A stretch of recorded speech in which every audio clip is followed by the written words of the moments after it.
Welcome to middle class చిన్నోడ్ channel. Friends, ఈ వీడియోలో ఒప్పో నుంచి Oppo Reno 12 pro 5G mobile గురించి చూద్దాం. ఫ్రెండ్స్, ఈ మొబైల్ డిస్ప్లే చూసుకున్నట్లయితే 6.7 AMOLED డిస్ప్లే మీద వచ్చింది. అలాగే 120 Hz రిఫ్రెష్ రేట్, ఇంకా గొరిల్లా గ్లాస్ ప్రొటెక్షన్తో వీళ్ళు మనకు ప్రొవైడ్ చేస్తున్నారు.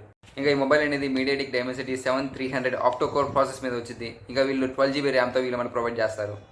ఫ్రెండ్స్, ఈ మొబైల్ కెమెరా విషయంగా చూసుకుంటే వీళ్ళు మనకి ట్రిపుల్ కెమెరాతో ప్రొవైడ్ చేస్తున్నారు. 50 మెగాపిక్సెల్ కెమెరా వచ్చేసరికి మెయిన్ కెమెరా, అలాగే 8 మెగాపిక్సెల్ కెమెరా సరికి అల్ట్రా వైడ్ యాంగిల్ కెమెరా, అలాగే 50 మెగాపిక్సెల్ కెమెరా సరికి టెలిఫోటో కెమెరా, ఇంకా ఫ్రంట్ కెమెరా చూసుకున్నట్లయితే 50 మెగాపిక్సెల్ కెమెరాతో వీళ్ళు మనకు ప్రొవైడ్ చేస్తారు. ఇంకా ఈ మొబైల్లో వీడియో రికార్డింగ్ చూసుకున్నట్లయితే 4K వీడియో రికార్డింగ్ వచ్చింది. ఇంకా బ్యాటరీ విషయంగా వస్తే 5000 mAh battery with 80V fast charging provide చేస్తున్నారు. ఇంకా టైప్ సి కేబుల్తో వచ్చింది. ఈ మొబైల్లో డ్యువల్ సిమ్ సపోర్ట్తో వచ్చింది. అలాగే 256 ఇంటర్నల్ స్టోరేజ్, అలాగే 1TB వరకు ఎక్స్పాండ్ చేసుకోవచ్చు. ఇంకా ఈ మొబైల్లో వాటర్ అండ్ డస్ట్ రెసిస్టెన్స్తో వచ్చింది. ఈ మొబైల్లో ఫ్రంట్ కెమెరా చూసుకున్నట్లయితే చాలా చేంజెస్ తీసుకొచ్చారు. ఇంతకుముందు మొబైల్లో అంటే ఒప్పో రీనో 11 మొబైల్లో ఫ్రంట్ కెమెరా చూసుకున్నట్లయితే 32 మెగాపిక్సెల్ కెమెరా ఉండేది. కానీ ఈ మొబైల్లో 50 మెగాపిక్సెల్ కెమెరాతో వీళ్ళు మనకు ప్రొవైడ్ చేస్తున్నారు.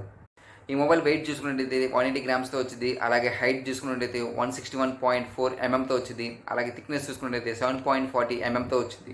ఇంకా సౌండ్ విషయానికి వస్తే డ్యువల్ స్టీరియో స్పీకర్స్తో వచ్చింది. అలాగే ఈ మొబైల్ 40 మినిట్స్ ఛార్జ్ చేస్తే ఫుల్ ఛార్జ్ ఎక్కింది. ఇంకా ఈ మొబైల్ ప్రైస్ చూసుకున్నట్లయితే 36,999 ఉంది. డిస్క్రిప్షన్లో ఈ మొబైల్ లింక్స్ ఉన్నాయి, చూడండి. అలాగే ఈ వీడియో నచ్చితే లైక్ చేయండి, షేర్ చేయండి, కామెంట్ చేయండి, ఇంకా సబ్స్క్రైబ్ చేసుకోండి.